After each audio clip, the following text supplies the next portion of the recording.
ঠাকুমা আর খুড়িমা আমার সাথে কথা কইছিলেন। গুরুজনদের কথার মাঝখানে কি করে আসে বলুন?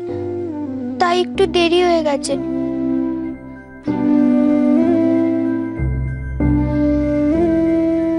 উনি নিশ্চয়ই আমার দেরি দেখে রাগ করেছেন, তাই কথা কইছেন নে। আপনি কি আমার উপর রাগ করেছেন? আমার সাথে কথা বলবেন না?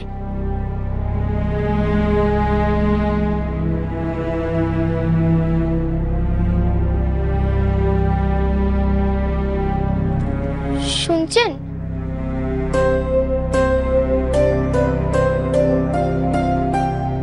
উনি বোধহয় রাগ করে ঘুমিয়ে পড়েছেন। কাল সকালে না হয় ওনাকে বুঝিয়ে বলবো। যাই, আমিও শুয়ে পড়ি। কাল সূর্য ওঠার আগেই কাজে লেগে পড়তে হবে। মেলা কাজ দিয়েছেন খুড়িমা। এবার এবার আর আমি কোনো কাজে ভুল করবো না। মন দিয়ে সব কাজ করবো।